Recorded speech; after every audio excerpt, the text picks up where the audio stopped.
Hello and welcome to Light Body Radio. I'm your host, Dr. Lara May, and today we have with us Timothy Ward. He is an expert longevity trainer, health and motivational coach, and speaker with over 30 years of experience transforming how people build strength, energy, and resilience.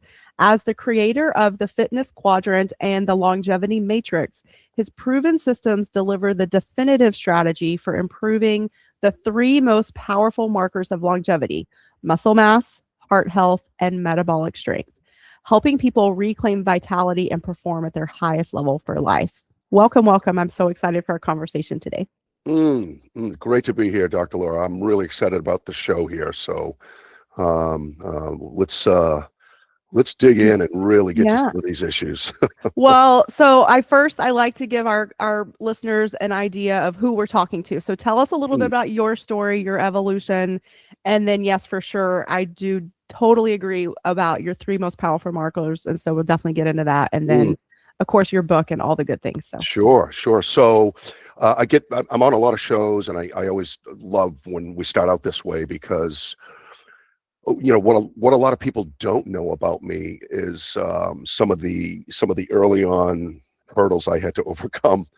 A little bit personal here, but all of us have these types of issues to some degree, I guess. But uh, it'll explain a little bit how I ended up where I am today at mhm. 61 years old and an author and all that stuff. So when I was young, I grew up in a pretty rough household. I was physically abused, beat up.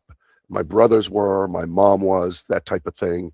Not fun, not always great to talk about, right? But it serves as a basis point for me, knowing how I ended up where I'm at, and I like people to sort of know that. Mhm. In and out of the hospital, all of that stuff, and people have it worse off than I did. So I'm not using this at all as any sort of a crutch or anything like that because it's long in my past. But why I say this and why I talk about it is it's a storyline, and one of the things that was really stood out to me that I realize now at an older age is when I was young, 7, 8, 9, 10 years old, 12, 13 years old. I was very good at athletics. Very sports came very natural to me. So, um, in the darkness of my, abuse, which was every week, um, I found my happy place. I found the light, if you will, on a court or on a field, playing sports. I was good at it.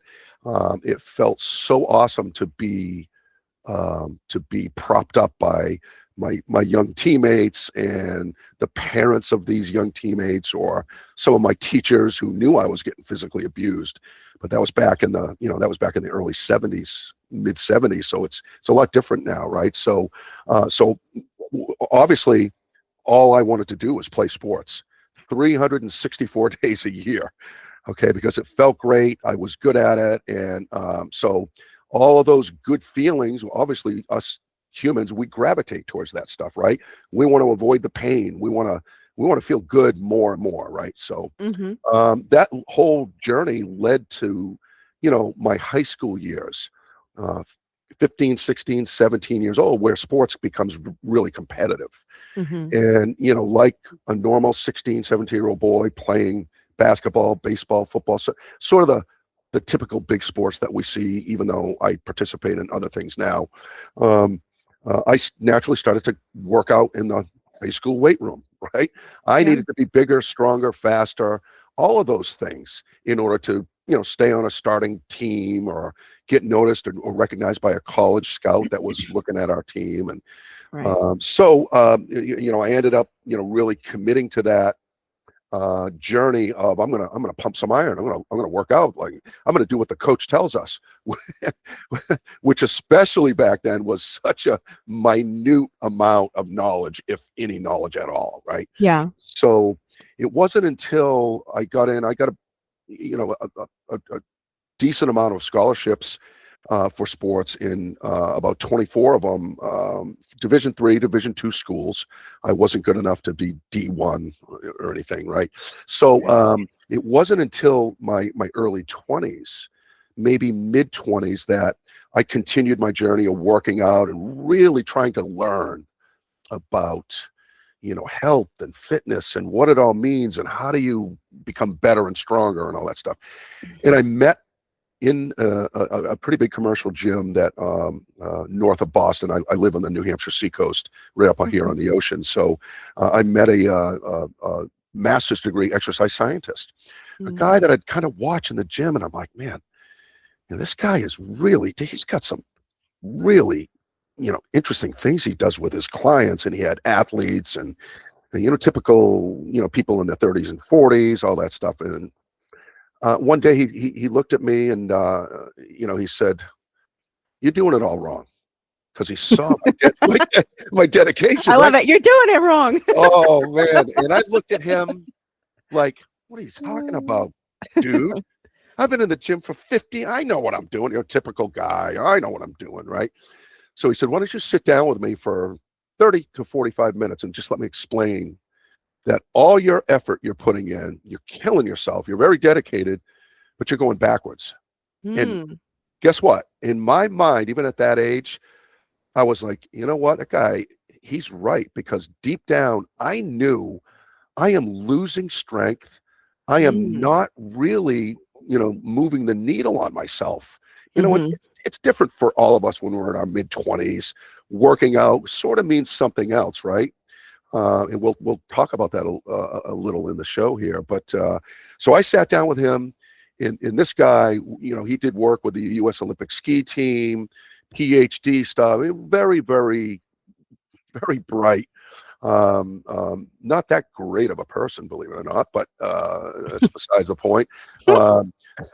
So I sat down and I was speechless when he finished about 50 minutes with me on how the human body actually works. He got into details that I seriously had never heard of, never even realized. And it sparked something inside of me that, probably looking back on my life, was a massive, journey change for me. Because, by nature, I'm very inquisitive. I really want to know how things work. Some people don't care about it. Just, tell me what time it is. Don't tell me how to build a clock, right? That whole that whole argument, right? Well, I'm the guy that, I want to know how to build a clock and tell time. So so that really put me on the map to understanding just how complex the human body is. So that led me to go on a journey. I actually started to work for him in my later 20s. He had a very big clientele, very big, deep scientific, business, more aimed to athletic performance, Division I athletes, a lot of pro athletes I ended up training. And I stayed with him for about 3.5 years. And I got an education that is so beyond what a typical trainer that got their certification on Sunday afternoon, because anybody can get a certification and become a personal trainer, right? This is one of my gripes in the whole fitness, wellness, longevity space. There is such a lack of education, and I don't mean that to be mean, because there's a lot of really super nice trainers. They want to do something great, but they don't really have either the educational background or the experience with people. Like, I've got a little bit of both. I've got experience with PhD level people that run major universities and colleges, is where my journey led me. So, being employed by these people in these incredible platforms, I got such a background, front row seat on how the human body works. And of course, I've got certifications. I did some schooling, A&P 1 and 2, and blah, all chemistry, all that sort of stuff, right? Sure. I never finished my degree, and I always like to make that clear with people. But what has happened is, in my journey, Laura, I have been able to put together over 30 years, really polish down what I would call an easier understanding for the general public, to understand how these mechanisms in the human body work. And I always tell people, I said, listen, but first and foremost, the human body is such an adaptive machine. It will adapt to really good stimulus, or it will try to adapt to really bad stimulus. So whatever you're signaling to your body through food, toxic food, good food, exercise stimulus, and we'll talk a little bit about that throughout the show. Your body is an incredible adaptive machine. So I try to get people to start to understand, let's look at the good stuff you can feed your body that will trigger anabolic growth. It'll trigger better signaling. It'll really wake up everything that your God-given body already has inside of it. It is meant to operate at a really optimum level. And the first thing I do when I onboard or I speak in front of a group is, look, the first thing we have to do, and you mentioned one of my trademark systems is called the longevity matrix. And that longevity matrix really is 6 major points. And the very first thing we do, and this is the first 90 pages in my book, is you have to eliminate toxic nutrition. You can have the greatest intentions in the world of being healthy, the greatest workout routine. You could be hydrated, but if you've got a platform of toxic food, we'll talk a little bit about what that is. It brings the greatest workouts, the greatest intentions of somebody, brings it to its knees. So the very first thing we have to do is, what is toxic? What's the toxic world we live in? And it's not just food, obviously, right? We have a lot of different things with PBAs and plastics and tainted water and all these things. And I go over that in the book because I think it's such an important thing for people to really start to understand.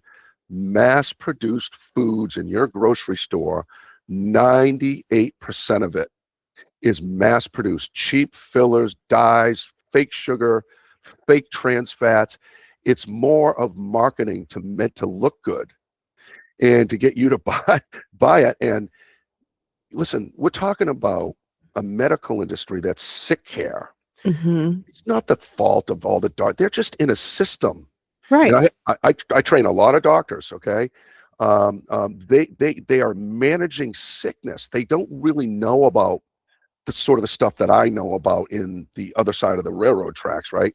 The preventative and preemptive issues, okay? So I'm sure you could speak to this brilliantly. And you and I have a lot of things that we consider vital when we talk about health and wellness and people having the strength to live a quality life. Right. Even the strength just to carry around their own body, their own bag of bones. Yes, exactly. Right. Yeah. So that's a huge topic is you first have to learn, what is toxic food? How do I eliminate it? What are better choices? And why would I do that? So a lot of stuff that I do, I guess recently, the last couple of years, without me really realizing it, Lara, is also motivational. It's getting people to think about their greatest asset, their body, a little bit differently. Start thinking about it as an asset that's going to serve you really well. Yeah.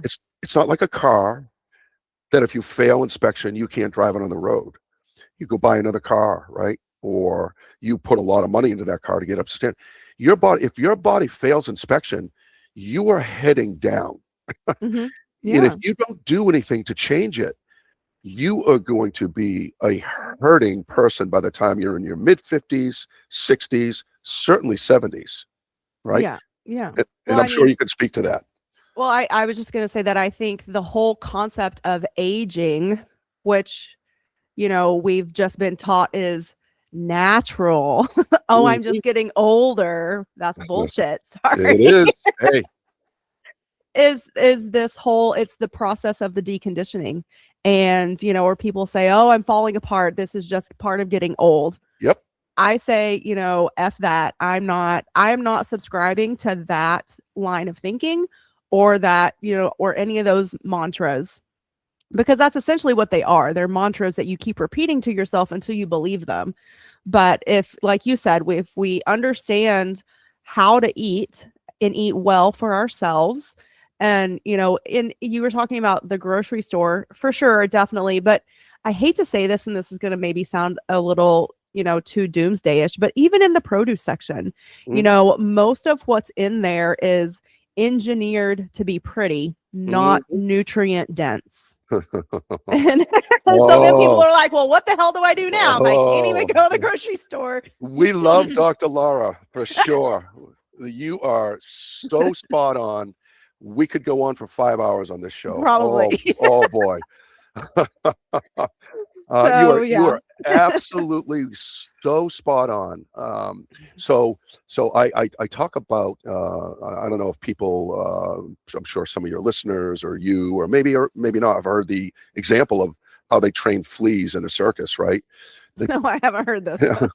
okay, they put 2,000 fleas in a big glass flask, and they put a clear plastic top on it, and they have those fleas in that thing for 48 hours, and the fleas are trying to escape, and they're bouncing everywhere, and they're bouncing up over the cellophane plastic thing on the top, and then after 48 hours they open the cover, and guess what all those fleas do? They stay in the cylinder because they've been conditioned. Oh, if I go up, I'm going to bump my head. This is the way it's supposed to be.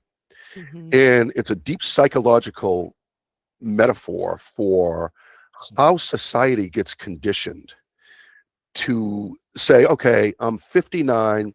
You know what? I'm supposed to be out of breath when I walk up those stairs in the stadium or in a city or even my house, right?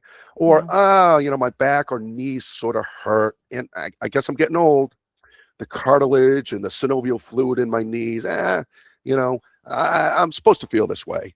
No, you're not. And kudos to you, Dr. Laura, because that is a mindset. You have to break it. Listen, I'm 61. I'll be 62 this year. I'm in very, very good shape. I consume my own advice in terms of living a certain lifestyle. My wife is 63 and she's in unbelievable shape. My two young boys in their mid 20s, same thing. We eat a certain way. We trigger our body through exercise and fitness. And we'll get into that in a second. And you know what? I plan on still fighting. I fight jujitsu, a little bit of light MMA still, all that sort of stuff. And I'm rolling around, training and going, 3 rounds deep with kids in their 28, 29, 30 years old, no problems. I'm mobile, my joints are healthy, I can generate strength, I have endurance, blah blah blah blah blah, right? And I'm 61 and people are like, there's no way you're 61, dude. And I am. I'm 61, and my wife is the same way. She's 63, she looks like she's 40. She doesn't really know. She's like, why don't my friends want to go to the beach with me? It's like, well, you're 125 pounds, about 9% body fat, and they always give her a hard time. You eat so much. How do you eat so much food and you have no fat on you? She's like, well, I eat enough to support my muscle.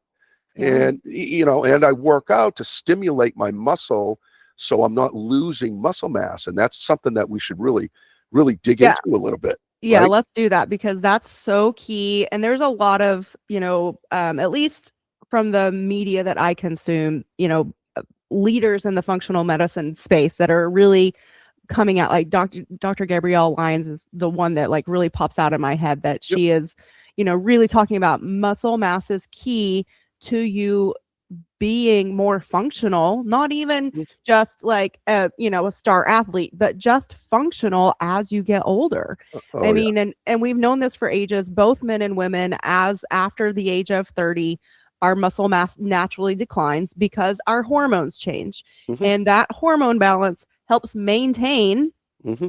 how we can not only build muscle, but keep it.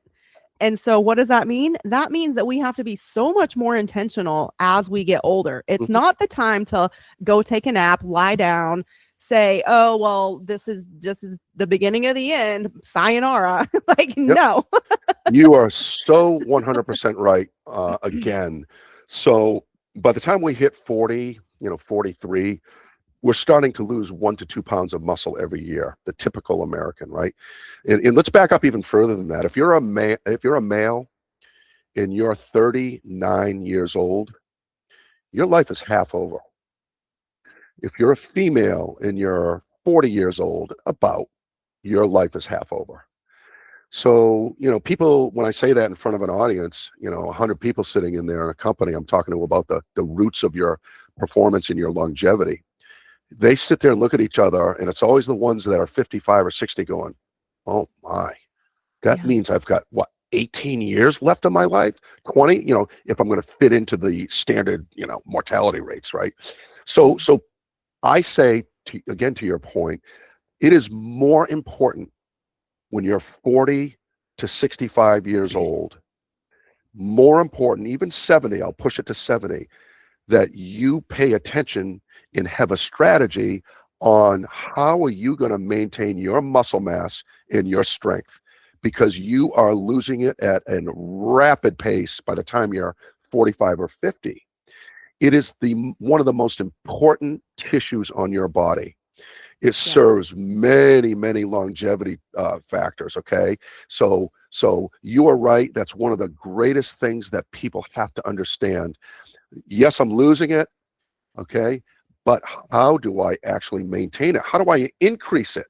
And I've trained thousands of people, and I have people in their 70s that have been with me privately for 8 years now, and these people are in unbelievable shape, both men and women. Okay. And everybody in the gym, they always are like, how is that? How is Sherry 69 years old? And how is John 74? I actually write about John in my book as a case study. Incredible. Probably the biggest turnaround I've ever seen in my entire career is John. I met him in a gym, and I nicknamed him Skinny Jimmy, because that's, before I knew him, that's what I would call him. Right? This pencil thin, 6'1", 148 pounds. I would see this guy in the gym like every second I was there, killing himself. Hurt knees, hurt shoulders, hurt lower back. And I'm looking at this guy going, oh man, he's doing that exercise wrong again. He's burnt out. He's overtrained. And this guy, oh man, but I usually stay in my lane in the gym. I won't say anything. So he's listening to me. I'm onboarding a couple executives, and I'm going over biomechanics and all this stuff. And he's over listening, and he yells out, "That's why my knees and lower back hurt." And the three of us look at him like, you've been eavesdropping on us, And the reason I'm telling this story is this is one of the most important things people need to understand when you start talking about resistance training, the importance of it, but also the dangers of it. If you're not doing it properly, which plays into the science of biomechanics, exercise form, and why, and I go deep into this stuff. That's the problem. People, they end up getting hurt, and then one of the greatest things they could ever do, because resistance training triggers anabolic growth in our body. It maintains our muscle. You can't build or maintain muscle just by eating good. Definitely by doing cardiovascular work, you actually start to lose muscle off your body through a process called gluconeogenesis, right? And we'll try to sneak that in as well, so people can understand that a little bit more. By the way, this is all in my book, all the stuff we're talking about. So look, so we know we're losing muscle mass, right? So let's talk about some numbers here. People like, Dr. Lyons and Dr. Atia and all these more famous, wealthy Hollywood doctors, right? they they've got the budgets, and they got the ghostwriters and all that sort of stuff. And so, I sort of see these guys, and, kudos to them. They're bringing attention to all these issues that we're talking about. And that's an important thing, right? So a lot of their protocols that I see, that I follow, could be way better. And I mean that sincerely. Let's talk a little bit about some of the numbers associated with the nosedive and the decay in bodily function and strength and muscle loss as we age, right? So you go into a typical doctor appointment, and they measure really 3 or 4 standard things is really all they measure, right? And here we go, right? We talk about high blood pressure. All right, you got high blood pressure, depending on how severe it is, you're talking about a 20% loss in years, right? Well, they just lowered the threshold on that too. I know. They just lowered it. Oh, I in the mean, guidelines, and I'm just like, "Really?" So you essentially just increased the profit margin of the pharmaceutical oh, companies more, because yeah, yeah, I mean, there was not that much compelling like, if you look at the science behind the guidelines, and this is yep, peer-reviewed, evidence-based, yep. blah, blah, blah, all the supposed to be the best of the best. Oh yeah, It's not that compelling as to why like 10 points lower in your systolic or diastolic is gonna make that much of a difference yep. versus like anyway, so alright, keep going. You are Sorry, dialed in. soapbox. You are right in there. So anyway, increased high blood pressure, right? That we're talking about a 20-ish, 22% increase of dying younger. Your Mhm. mortality rate changes, right? Type 2 diabetes, your risk of dying younger is about 30-ish percent. Okay, that has to do with insulin resistance and all those things that I Oh, also. so many things, so many Oh, things. oh, it's crazy, right? No, diabetes is the number one, I Oh, think, most preventable chronic oh disease that yeah, we have. a Okay, now keep hundred going. percent. Yep. So we talk about obesity or overweight. Again, you're talking about depending on the numbers and all that. So you're talking about you have an increased risk of dying younger, about 32%, right? Then we go smoker. If you're a smoker, you have a 50% increased chance of dying younger than the Mhm. averages, right? But here's what they never talk about. When you are in the lower part of strength for your age group, the bottom 10%, you have a 250% chance of dying younger. When you have low VO2 max, your heart and lungs, you don't have that cardiovascular strength anymore. When you're in the bottom 10% of your age group, men or women, you have a 400% increased chance of dying younger. These are direct markers on what you and I talked about opening the show. The three biological markers that matter for your longevity and your wellness. And we'll say it again. Number one, muscle mass and strength, huge. Number two, heart and cardiorespiratory health. And number three, your metabolic vitality. Okay. These three things are what matters.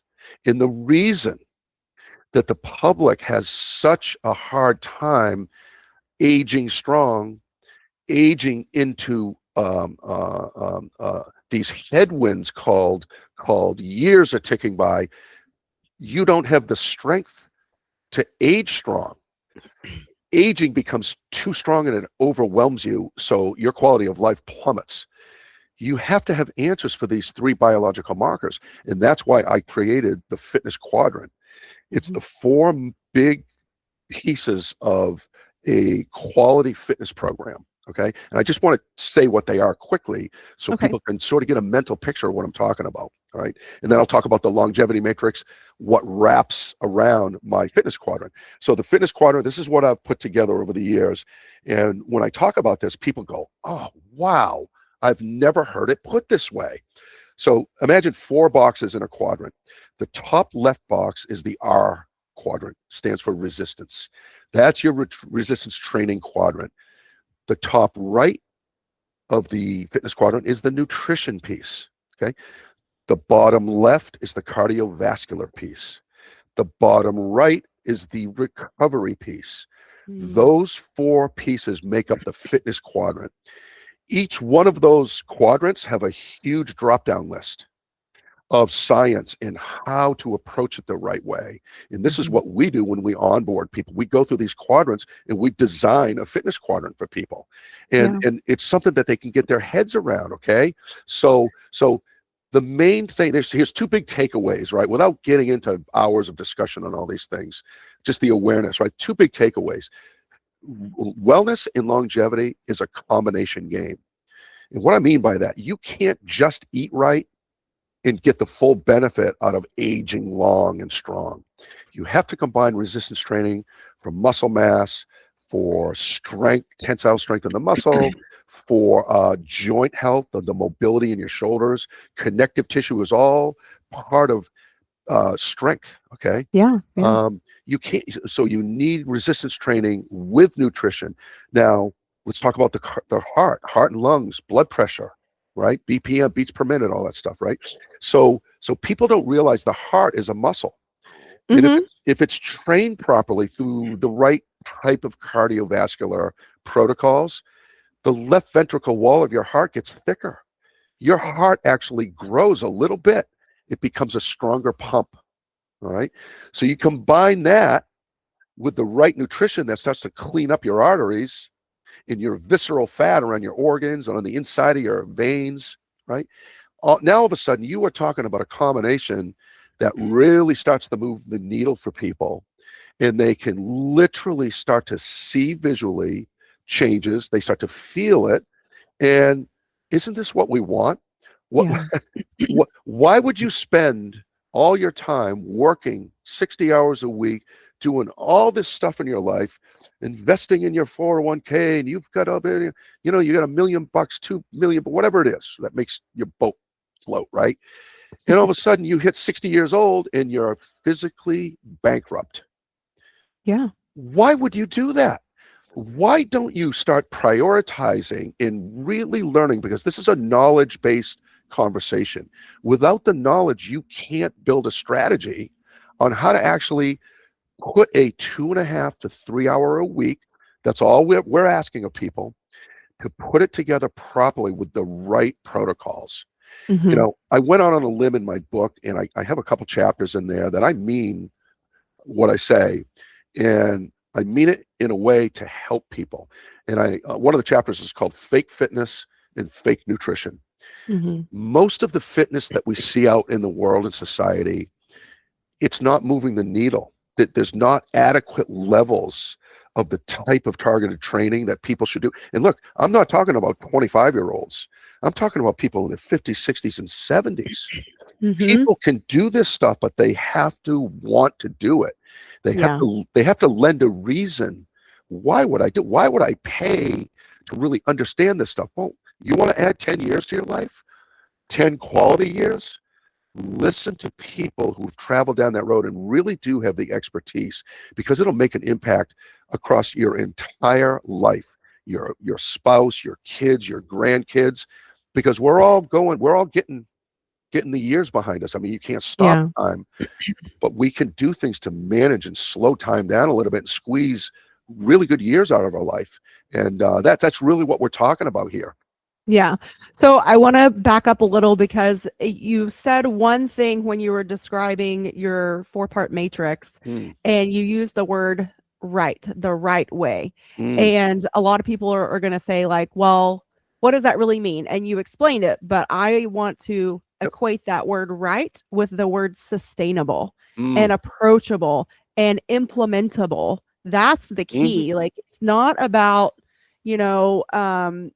necessarily like how many reps on day one you can do or how much you can lift on day one. It's about building a plan and an approach that you can start with and then grow through and with as well. Because again, we haven't talked about, bone fractures, but that's also something that, if you break a hip or a femur or one of your, big mobility joints as an elderly person, which in the healthcare, the allopathic world means just greater than 65, which is not really that old. It decreases your life expectancy by up to 50% right off the bat. And people think, okay, well, I need to take some calcium and magnesium and maybe some vitamin D to help my bones. And maybe, but probably not. That's also a misnomer. What you need is muscle mass. That is what supports your bone structure. And when you lose muscle mass, that's when you start breaking things, because your body literally, again, doesn't have the strength to hold up your bag of bones. So you listen, excellent points. I'm so glad you backed up and asked these pointed questions, because they're really vital, and I hope people can really listen to what I'm about to say and what your comments are adding to the conversation here. So look, let me start out by saying this. The worst 2 things people ask me is, I get the phone call or the text or the email, or I see them out on the street, or, hey, Tim, I got to talk to you. Listen, I have a wedding coming up in 7 weeks, and I have to lose 30 pounds to fit. That is sorry, I shouldn't laugh. That's a non-starter. That's the number one mistake. The second thing is, Oh my goodness, it's New Year's Eve. I got to make a New Year's resolution. I need to lose 25 pounds. Look, those are the two worst excuses to consider some fitness routine, right? Because those are quick fixes. And you hit it right on the head.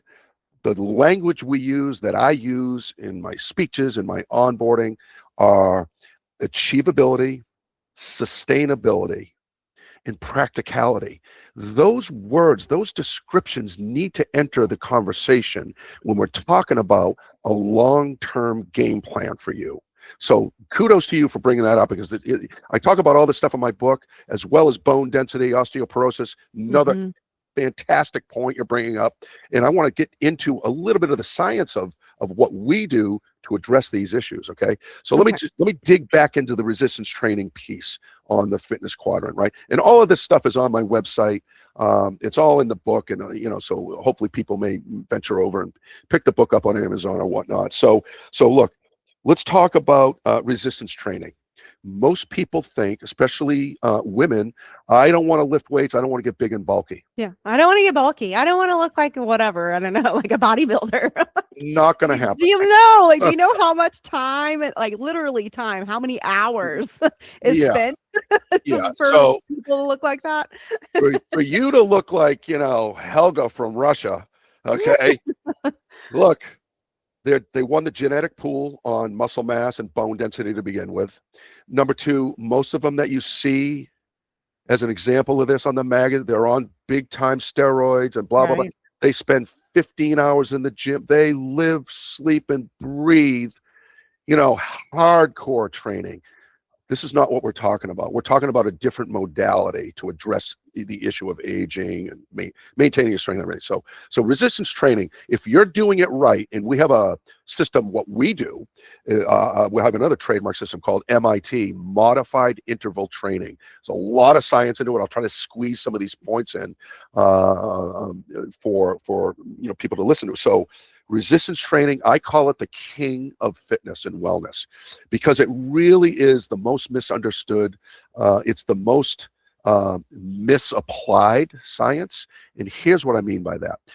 The human body, the muscle, if you stress out muscle enough, it adapts to that stress. And there's a lot of functions that happen when you lift heavy enough weight. The muscle wants to adapt. And what I mean by that is the muscle is going to say, well, wow, the central nervous system starts to fire, and the muscle goes, whoa, we're going to adapt and overcome. We're going to add more myofibrils to that muscle, more actin and myosin. We're going to add those little pieces, little contractile proteins inside a muscle belly, right? The sarcomere, right? So if you do it enough, you're going to actually start to increase the muscle. To take, for instance, your bicep, right? What I mean by adequate resistance is you can't grab a 5-pound dumbbell like they do in most group training classes or really inexperienced trainers, just because you don't want to lift heavy weight, and you sit there and do 40 reps and you feel the burn of lactic acid and think you're going to gain muscle. That is not enough resistance to trigger hypertrophy. It won't happen. So you need to pick a weight that's heavy enough. Okay, so that 5-pound weight may be the perfect choice for somebody that's 76 years old, has never done resistance training, and they have a hard time pressing that 5 pounds in a shoulder press. By the 10th one, they can barely get that dumbbell up. For me, it's more like 60-pound dumbbell to struggle for my 10th rep. So when I say adequate resistance, the muscle will respond to adequate resistance, and it'll keep growing muscle if you feed it the right amount of resistance. Here's the problem. The human body has about 650 major muscles in it. If I took the skin off a human being, those muscles would be cut at all different angles. All right. So we have chains of muscle that need to be worked out in resistance training protocols a certain way to trigger them. So we have 3 major muscle groups: legs, back, and chest. Then we have secondary groups: biceps, triceps, shoulders, calves. And then we have stabilizer groups: a lot of your core muscles, quadratus, lumboris, right? All the iliac muscles in the lower lower back, the erector spinae region, all of it, right? So a proper training protocol will address these three groups, and they will be put together in a way, and the exercises will be explained so you don't injure yourself. And then they get layered into the right patterns, so you optimize your 45 minutes so your body actually starts to build muscle. Listen, I have a woman that's 83 years old. She's been with me for 4 years, could barely get up and down stairs without kind of bending over, holding her knees and all that stuff, right? Lower back was killing her. She's running the Boston Marathon next year at 84 years old. Oh, wow. She trains with me 2 days a week. That's all you need to really trigger the body. And it started out like she could barely squat, like with help. Mm-hmm. She now does what are called plyometrics. She'll hold on to TRX bands, go all the way down to a full squat, jump in the air, land smooth, jump in the 84 years old, people. So this adaptative remodeling that happens to the body is because the proper triggers were sent to the body, and we let that body adapt to that stress. We fed it enough protein so it could build the muscle, right? And then we gave her enough recovery time, 2 to 3 days, that we're ready for another cycle of working Mm-hmm. out, right? So we have this whole system, and this is what I mean. You have to have, there's so many variables with this stuff. The more variables you get right, and that's knowledge, oh boy, the faster you can move the needle on yourself. And this becomes what we refer to as high-level fitness protocols, things that you can do, right? They're achievable. Things that you can do in your weekly time allotment, practicality, right? And then things that you can do for sustainability. You can do these for years on end. So we're launching an app. It's a great time to say this on our website. It's probably a week to 2 weeks out. I'd say maybe mid-March that we're Okay. going to give people access to the library of all of, not all of our workout, but dozens of our workouts. We have zone 1 for beginners, people that have never worked out before. We teach them the biomechanics. We give them, light workouts to start doing. We have zone 2, which is medium to a little bit more higher level, a little bit more aggressive workouts, right? We have private. Zone 3 is a private, if people want private protocols. I do that all the time for people. I literally get them on the phone. I design everything, their workouts, their diet, their cardiovascular, and it's so awesome. I'm dealing with people from across the world that hear me on these shows, and I can't tell you how thankful I am to be able to have my story, my fitness, and my expertise become part of their story of their life. Mm-hmm. It's just an incredible feeling for me. And I love when people reach out and start to read some of this material, start to get a little bit more serious about what they're doing. So resistance training, let me just answer your last question, which is an absolutely fantastic question. Bone density. Major problem, especially with women with osteoporosis. I write Mm-hmm. about all this stuff I've talked about in the book as well. So think about a muscle being challenged with enough weight, enough pull on that muscle. The insertion in the origin of that muscle, right? It's got two ends to it, are attached to a tissue, tendons that attach to the bone. When that muscle is pulling, because you're trying to curl a 12-pound dumbbell or a 50-pound dumbbell, right? Mm-hmm. That muscle is pulling on the tendon. It then pulls on the bone. Okay. Now the bone has to say, whoa, I got to strengthen myself. That tendon's really pulling on me. I need to have the tensile strength in the bone to withstand that resistance.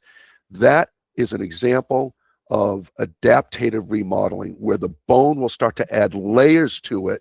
Your bone density will go through the roof if you do this the right way. Forget about the one shot a year that they give you. That's a short-term thing that I don't even know the stats on it, but my mother got that, and my mother never really was into the training and fitness, and she's paying for it now. It breaks my heart, but she's an artist, and she was more into, well, I'm not really into that. I'm like, okay, well, this is another thing I tell people. I'm sure fitness and wellness are going to be your number one priority sooner or later, by choice or by default. Yeah. Remember that statement. If you aren't preemptive and get out in front of it a little bit, even though you don't want to, it will be your number one priority in your life. Don't make it too late that you can't recover some of these systems that you can recover now. And Yeah. I beg people to listen to that, because it just makes their life better if they adhere to the stuff that you talk about, Laura, and somebody like me out in the field doing all this, right? So Right. critical. Yeah. Yep. Well, we're coming up against a hard stop here. So, what is the last thing that you want to leave our listeners with today? And then you have mentioned your book and your website, so let's make sure we tell people where they need to go to find out more and Yeah. to get your book too. Yeah, this is something we just incorporated, which is just having a huge response.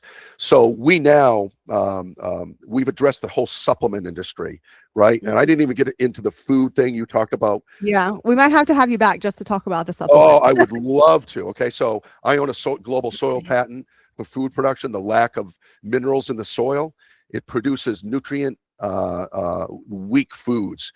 So one of the reasons people are so sick and ill and all that stuff, there's no nutrients left in our food anymore. So Right. I address the supplement thing. We have a new program. We have 120 blood panel biomarker we do for clients. All right. Typically these are over $1,000. We have them $349 program. We do them with our team. Okay. And then we take those biomarkers, we show you your biggest deficiencies. We actually make our own whole food supplements in Arizona now, and we ship them directly to people. They're pre-digested, so the bioavailability is like 92%. Most people waste money on toxic supplements on Amazon, Walmart. They're coming from third world countries. They're full of fillers. This is the real deal. So that's on our website. If anybody wants to go into our product section, they can read about how that's done through LabCorp. Very simple process. So we give a customized supplement according to your blood deficiencies. It's only $149 a month for all these supplements that we put in a package for you. We make it foolproof, where it's already packaged into 8 different tablets that we design for your deficiencies. You get a blood panel dashboard. It's only yours. You can see it. And it is really one of the easiest ways to start fortifying your body with a true blood panel, so you know exactly it's a targeted supplementation. You're not guessing with some multivitamin or magnesium or calcium that you think you need. We actually get down into the diagnostic.